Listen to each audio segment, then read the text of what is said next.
Welcome to episode 27 of the Let's Talk Games podcast. We're another year old. Once again, we're shooting this one a little bit early than we normally do because there's been some exciting news. But before we get to that, let me introduce my co-host for the day, Uncle Chunt. How are you, sir? I'm happy. Yeah, big grins. Jamie on the far end, how are you? Good. We look like a staircase. Yeah, angling down, You know, or the other way. and then either way, whether in real life, if we were all together or on this, you're still the smallest. Yes, we're still a staircase. Just a slightly rearranged staircase. Yeah. So before we get to the news, we'll just talk about what we've been playing this week, and I feel like all our answers are going to be very, very similar. I've been playing the Avengers. I just met Black Widow. She's an alright chick. Apart from that, it's only been a few days, so Avengers is the only thing I've dabbled in. Chunt, same? Yeah, Avengers and DC Universe. I'm just in both worlds, and it's fantastic. Good time to be alive, to be a comic book fan. Yes. Jamie? Yep. Avengers. I finished Avengers. Took me three solid play sessions, and then an hour Sunday afternoon. But yeah, I rolled credits. Very happy. Very good story. Anybody who is a comic book fan or a fan of the movies will likely enjoy the story bit. I moved into the end game last night. It's not really end game yet. So even when you roll the credits, you'll see for yourselves when you get there. The completion of the campaign is still only at like 55 or 60%. Because there's a bunch of side missions that open up them for you that are obviously character specific, etc. So I was just doing a bit of level grinding last night. I was talking to you guys and watching YouTube, and just I couldn't be arsed with the story stuff, so I was just in the harm rooms just kicking robots in the face for 3 hours nearly. My Iron Man is now like level 20. And then I found out the level cap's 50, and I went, nah, not in the mood for that. Turning this off. I was like, I'm not grinding that much. So yeah, I'm going to start playing through the other content when I'm back from my travels.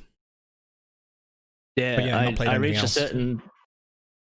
Yeah, I reached a certain spot in that game, and you messaged me, and I was like, "Oh, I'm at 18%." And you're like, "Oh, you're about halfway." I went, "What? That doesn't make sense."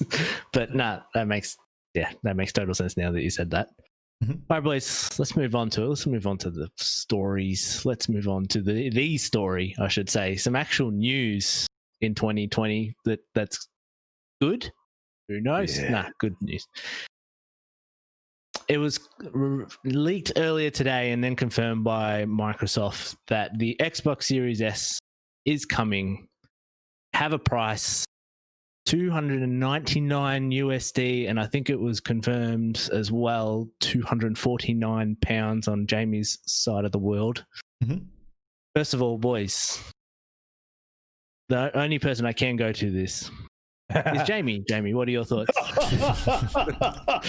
Asshole. No, let Chunt have his say so, because I think we've got Chunt. vastly different opinions. Oh, Go, Chunt. yeah, let me tell Your you.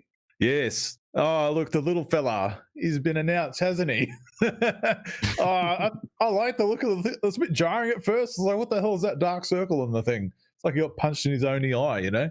Like one of those, like a white minion from that movie. Minions. But yeah, Minions, yeah. And I was like, oh, that's a bit weird. I was kind of in love with the that fan render, that cube, where it's like half of a Series X, you know, but white. Yeah. I was like, yeah, that's just perfect. Let's just do that. And then they're like, nope, it's tall and slim instead.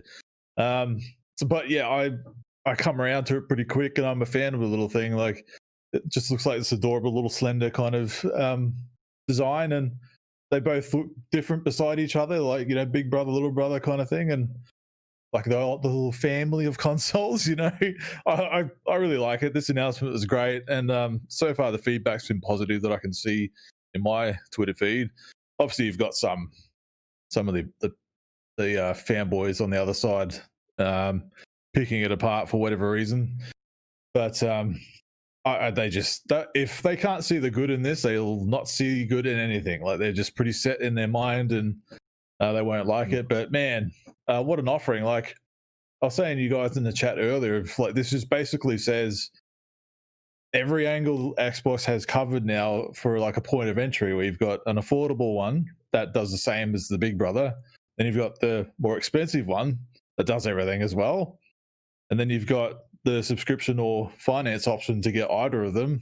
Like if you can't afford to throw down the money all at once, there's an option to even lower the barrier of entry for you, and it comes with Game Pass as well in that little finance subscription thing.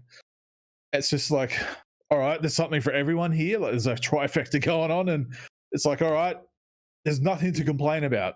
It's cheap to get into.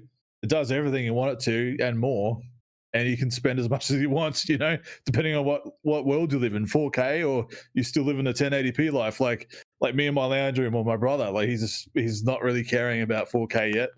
And I get that. I know a few other people like that as well. So this is only positive. It's about freaking time.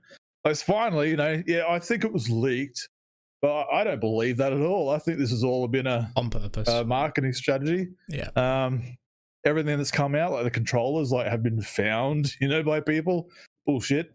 So I think this is just masterful of like, well, how can we just rumble up some excitement and get to like this fever pitch where people just get really pissed off unless it's dropped something, you know? And I think obviously they're going to drop something for the Series X within the next couple of days, I think, to keep it going, to actually confirm like details and pricing and a release date.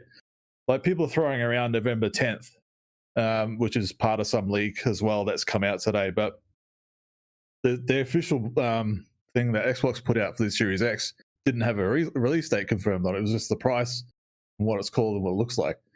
So, but they still said there's more to come. But yeah, look, it's all positives. There's really nothing to complain about here. And if you really find something, you're really digging real deep. And I don't want to know you. Go away. But yeah, and rant for now. I'll let someone else have some time to talk. Jamie, until we see full specs for it, I mean, I can't make this decision 100%, but I'm actually leaning on the S. It's a bit more friendly to sit on a desk, I think, for one.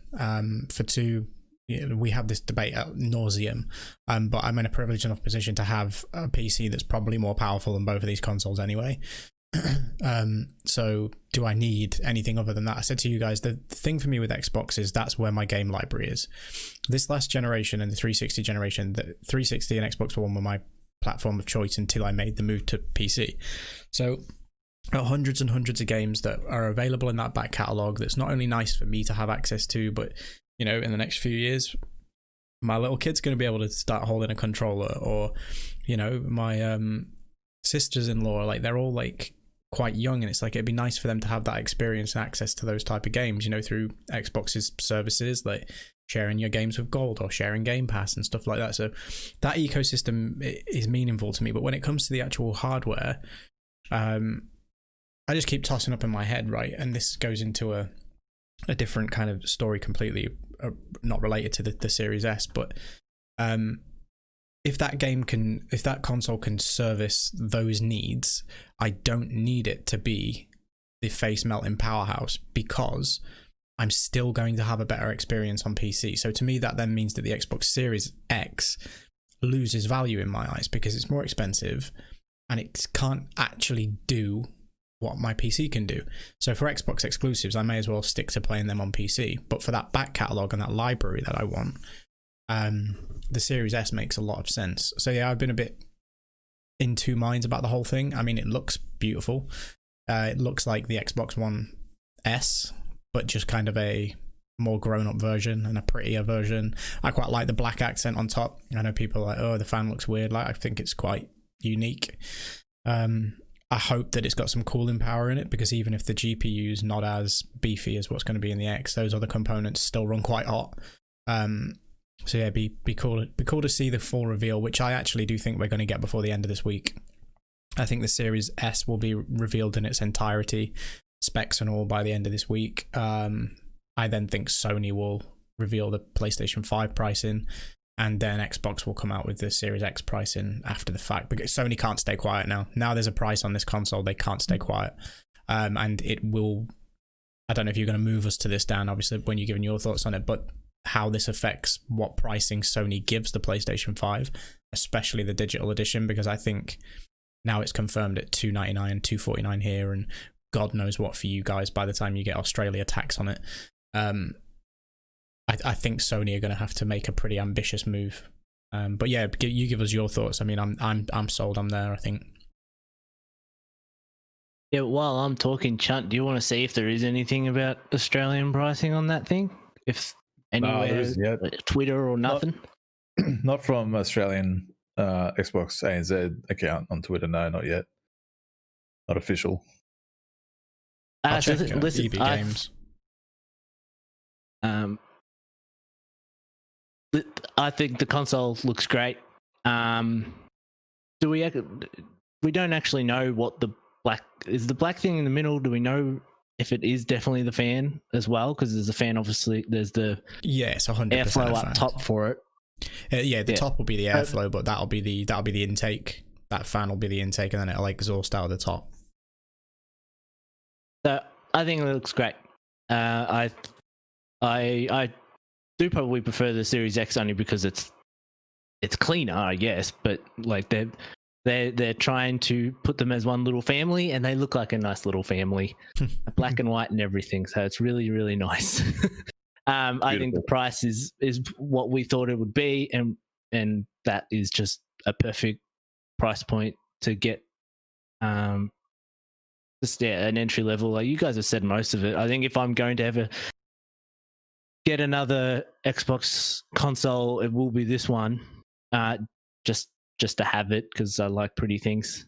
And I was going to just bring up what you were kind of touching on before, Chunt, which was from Windows Central, that because they talked about that they confirmed with their sources before the official Xbox announcement came out that they're talking about Xbox doing the financing options as $25 per month for the Series S and $35 a month for the Series X. And they're saying the Series X will cost $499. And I think part of our predictions, I think we're all very close to that as well. And we probably should just point out that Brad Sams is the one that initially leaked it, and everything just went crazy. Just watching everything develop over the course of today was very funny to watch. The Windows Central just talk about that they believe that it will be something around the 4 teraflops, as well as taking advantage of 1080 with better frame rates and still using the NVMe drives that the newer gen X Series X does, as well as the PlayStation. So that's all great. I really like it. I'll just say one thing, and it's a semi-negative, but it's not really because it depends on where you fall. Going off conversations about last week where we think games are heading, I really do think this is Xbox going for the iPhone model way of things. I think especially with apparently they're going to really push this financing stuff. And so in 2 years or 3 years, there's definitely going to be this iPhone model, which I don't necessarily love, but I'm not going to really harp on it because I'm in this weird position where I have the PC here too. So I have options with that. But I just thought I'd bring that up. I don't know if you guys have thought about that at all, or if we should just move on and I think it definitely has some merit because it's that type of model. It will be helpful for people. I think it spreads the cost, and that's important if things are going to. I mean, they're only going to get more expensive. I think the question for me is when that changeover happens after your 2-year investment, so to speak, and then do you go on an upgrade plan as you would with a mobile phone? Because to me that means that they've then got to have new slates of hardware every 2 years, and whether that's feasible or viable or not, I mean, the only people you're going to get invested in that, I think, are the people who are then on those plans, because, you know, you're not going to go out there and go, here's $700 on a Series X, and then 2 years later go, here's another $700 on a Series XL or whatever the hell they call it. Do you know what I mean? So I don't know if the industry's quite there, but I put money on them doing it. I absolutely put money on them doing it. Yeah, I wouldn't be too surprised either, and I hope the hell it's not going to be that heavy-handed with it, or that frequent. Maybe every 5 years, you know, I could see that happening, because that's generally the life cycle of these things that we've been accustomed to. Besides that one generation with the 360 and PS3 got extended out. I don't want that. I don't want to live in that world where I'm sitting here every 2 years with a new box and I can't get rid of them, or, you know, I don't want to be sitting here 10 years later and I've got 5 different Xboxes, you know, that all do the same shit. Like, it's different with a mobile phone because they're so, like, they're a tool that can do, they're like a multi-tool, you know. They have multi-purpose, multi-facets and daily life integration and stuff. This is just a media box. You know, you watch movies or play games. It's essentially it. You know, it doesn't have that same resale like phones do, or same purpose in life. But who knows? Whatever. I mean, if it means, you know, more people can get invested, like Jamie was saying, like, in particular the world we're living in or about to go into, not everybody has the 700 just to drop. You know, and the only reason why I'm going to be there day one is because the most of my cost has been offset by trading in my Switch and PS4 for credit. Because I sure as shit won't have, like, say, $1,000 or 700 to $1,000 in Australian monies just to be like, yeah, I'm going to buy this new game box. You know, I would be more appealed to the subscription finance model in that regard if that was the case. You know, and it comes with Game Pass as well, like that 25, whatever that equates to, or 35 in Australian monies. It comes with Game Pass as well, so you're not paying two different bits of subscriptions, it's just the one. And that value, that one thing a month, is like, God, that's so good. That's such good value. It's insane. You know, I'm interested to see how that goes. Yeah, that's the kicker for me. It's like, well, you know, I think Ultimate is sort of, I think it's $15.99 or something here, or maybe $10.99. I'm not sure. But if you keep that price in skew, it's basically you're paying an extra, you know, £10, dollars, whatever monies, as we have to refer to everything in, for access to the unit as well. That's a pretty good value proposition. That's the same cost as, you know, paying for Netflix and Amazon every month. And in my opinion, it's the most mature medium on the planet. You know what I mean? It's the best entertainment medium on the planet, and it's the best value. So yeah, 100%. Agreed. I agree with that. I will touch upon something you mentioned, Chunt, where you don't necessarily think this was a leak per se, but what I will say, and I think we've all talked about, I'm not sure if I've actually mentioned this on one of the podcasts, but I've all mentioned to you guys in chat, where every major event later this year that Sony has had, Microsoft has released, or Xbox has released, like just a little nudge towards something towards the next gen. Whether it's like the Velocity trailer was on the same day as a what's the Sony thing called? Play something. Totally State of Play. Thank you. Yeah. Like, so they always just done these little nudges, and I totally think that this was so close to being released because if all these rumors are true about the Sony price announcement this week, which this might be a little bit out of sorts for people watching on the weekend, but if Sony were going to release that this week, I reckon they had this ready to go as part of that. And then Series X would be, and they'll just let that flow on, and then Series X would be next week. So I think they were close, but they were going to wait for Sony and then just have a thing release on that day to be like, oh, look at this nice little S, and we got more stuff for you later. That's totally what I think they were planning on doing, because it's been like that all year. and it's a good way. I actually think this will push their. I know, just to touch on the price thing, I think that's going to make them. I'm talking, UK GBP here. The digital edition will be $349. That'll make it 100 more. Sony.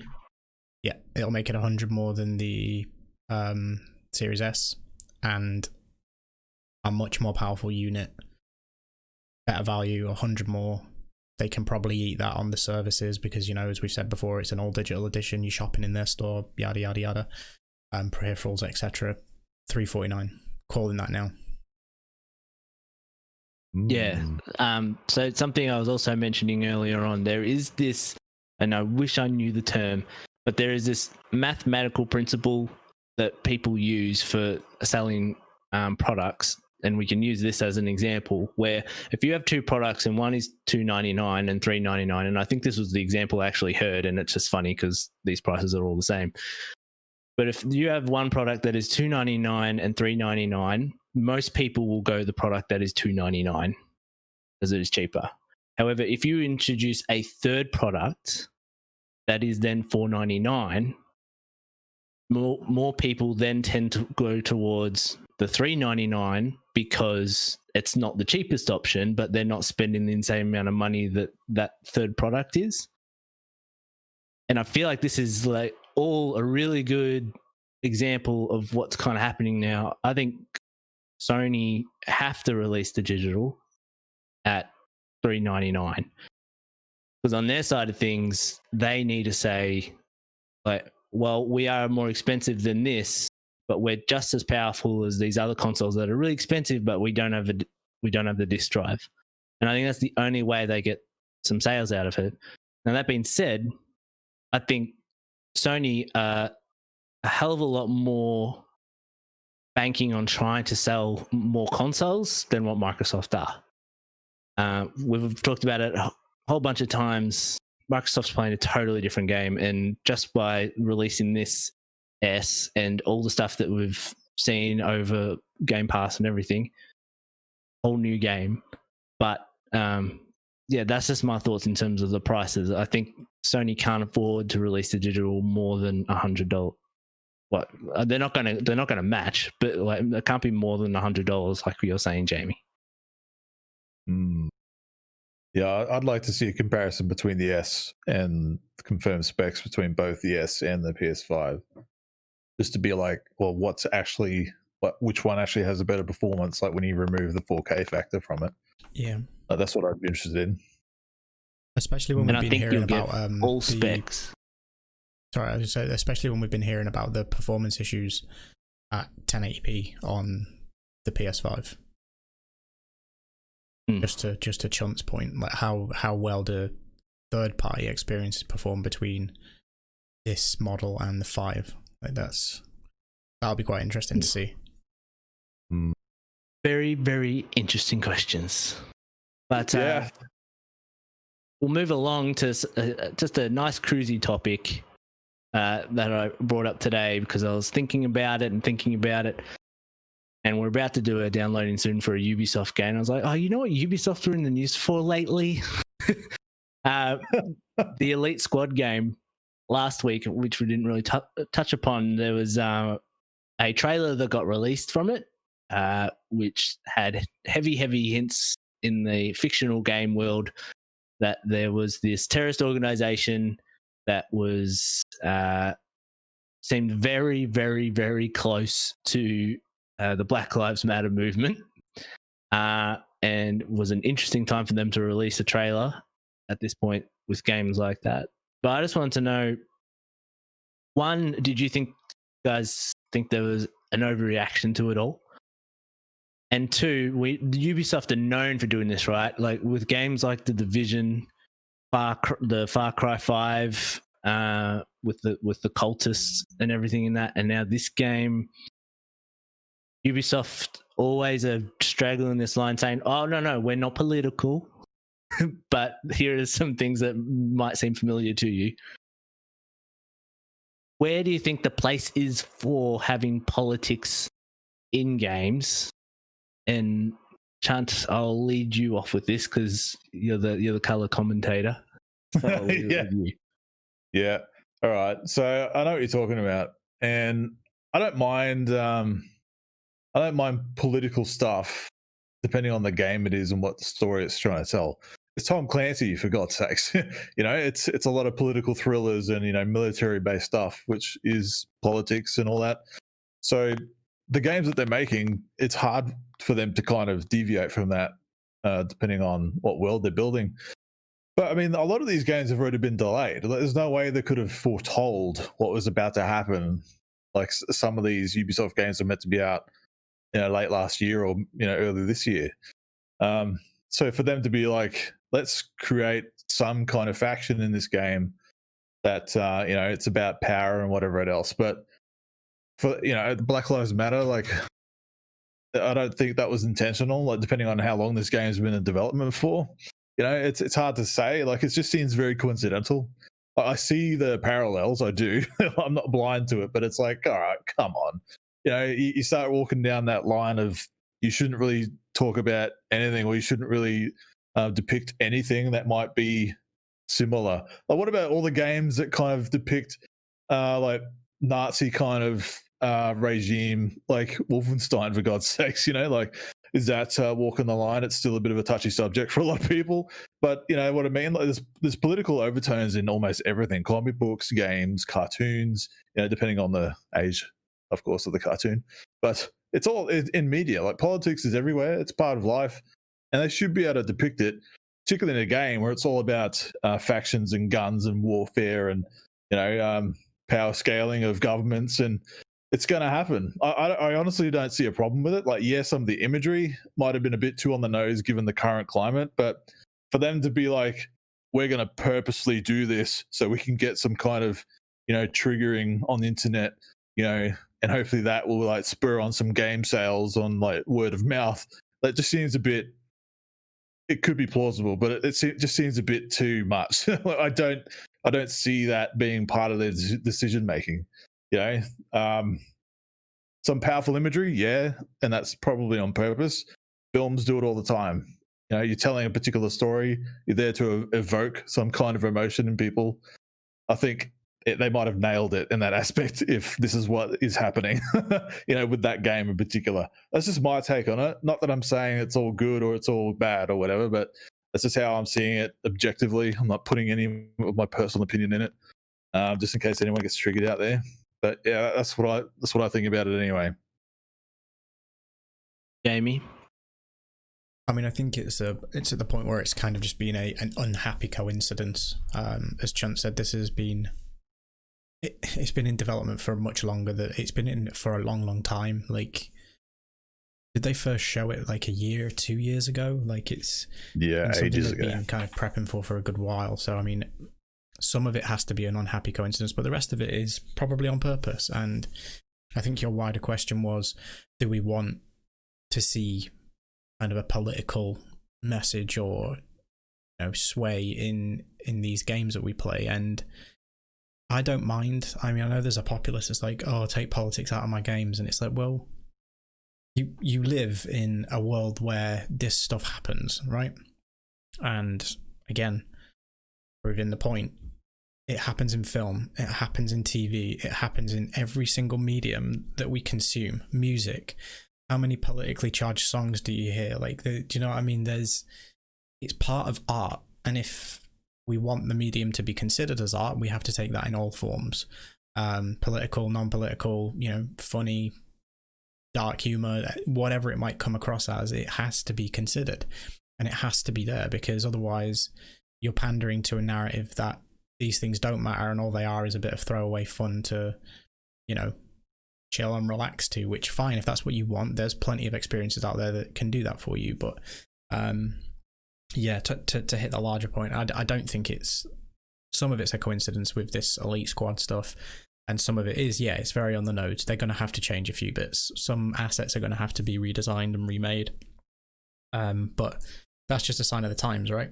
I do think they should change some of the imagery, especially in line with the Black Lives Matter movement. It's not appropriate for it to be so close to the wire in terms of what's being displayed in game and what's going on in the real world. But I'm sure that's an easy enough change to make, and I'm sure they'll do it for all of their failings as a business and general cuntishness. It's I think they've got the artistic integrity to make sure that it is changed slightly.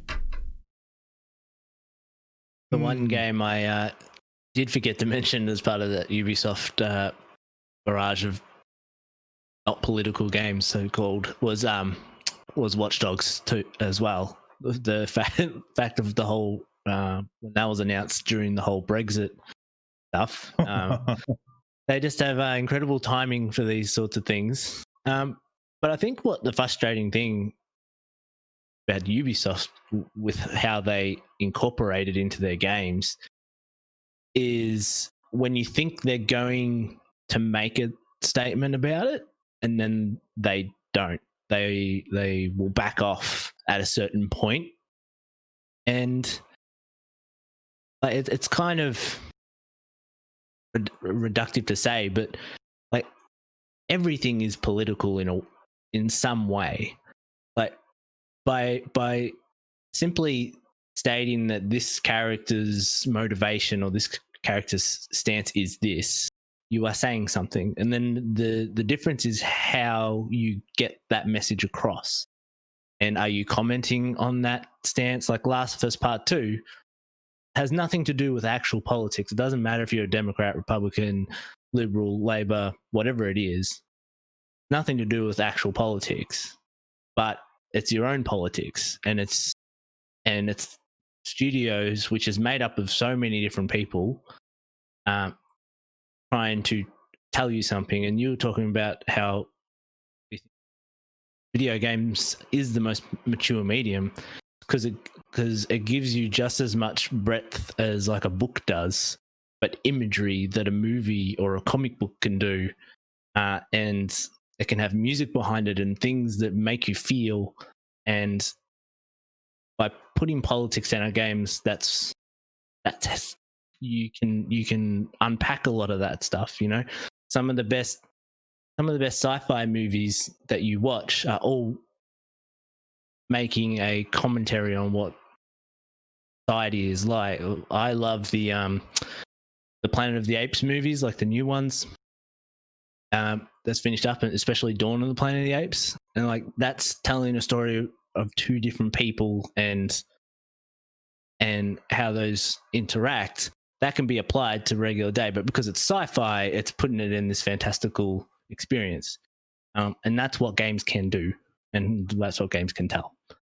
So unless you guys have anything more to add? I just want to throw something in there just to be like, I'm in the mindset of, stories should be told, and whether you want to read them or listen to them, that's entirely up to you. Like the audience will decide, or you can decide for yourself. Like if they leave that stuff in there, I get it. People will be annoyed and they won't be happy with it. But I personally think, well, just let them stay to that vision and just see how the audience reacts, and let the market decide kind of that whole aspect. Like if it's deemed unworthy, then we will tell it. I don't think it should be ripped out and changed just because, someone's connected the dots for something coincidental. I do understand the other side though, but it's the same in film. Like you're getting films now that are being censored like retroactively, and changed. I don't agree with that at all. I think they should just stay as is. And if you don't want to watch it, don't watch it. You don't want to play the game, don't play the game. Like there's Banjo-Kazooie or something for you. That's totally not going to have any political undertones or anything in it. I just don't understand this whole logic. It's a fake world that they've built. Like it's based on reality, but it's not our reality. Let these stories be told. I just think people kind of need to step back, and if you do have problems with real stuff in the world, address those things. Games and movies is an art form that should be expressed however the creative division is. But I'm not going to object to people saying they have a problem with it. That's totally fine, but by the same token, people like me who are like, big deal, like it's a story, it's fake, it's make-believe. Let's just see how that story unfolds. I have zero interest in playing the game anyway, so I don't have a dog in the fight. Just on principle, just let it happen. And if they get real shit for it, then Ubisoft deserve it anyway. Big deal. That's just my 2 cents and all I'll say about it. I think you make good points, and one of the things I would say is, the fact that this is Elite Squad, which is a Ubisoft mobile game, it's all about intent. And if you're using current circumstances just to try and get money from it, that's not intent of trying to put your politics forward. You're just it's to use my word from last week, egregious if you do it that way. They elicited a response from you though, didn't they? Like, this creative decision of this group has purposely gotten a response from you and other people, and I think that is exactly what they want. Regardless of how on the nose it is. And it's like, bad guys bad, and this is why. That kind of thing. So they're bad, but you already know that, so it kind of works. Anyway. It's an interesting topic. And Jamie, if you got nothing more to add? No, not really. I think you've touched on everything that I think we needed to across the two of you, and I agree. I'm not for censorship in art of any form. As I said, be that music, film, TV, games, any of it. I think people choose to be offended. Yeah. Do you know what I mean? Nine times out of 10. It's not that the offense has been given or directed at someone, it's that someone has chosen to take offense to it. If you know that something's going on or happening where you will be offended by it, don't consume it. You know what I mean? That you hear that word a lot in any kind of art or media, is consumption. We consume media. Like, just choose not to. It's like, God, I'm massively diabetic and I'm going to walk into a supermarket and eat 3 sugar ring donuts. You're not going to do that. Why? Because it's going to fuck you up. So take that same logic into the way you consume media. 100%. I can't punch you and tell you it doesn't hurt. That's the that's the thing I use for being offended. All right, Nice. This is actually a short week, boys, for the podcast. There's probably going to be more news throughout the week, but we'll touch upon that next week. So thanks for joining me, Uncle Chunt. Oh, anytime. And Jamie, thank you very much for fitting us in your busy schedule. Yep, whenever I can. We got to not miss a week. That's the whole point, right? Yep. Yeah, that's it. All right, thanks for everyone joining. And my name is Dan, and we're... How long can I just leave Chumps hand waving before I stop the recording? Yeah, I was waiting for that. I'll beat you, I tell you. Just remember to wash them.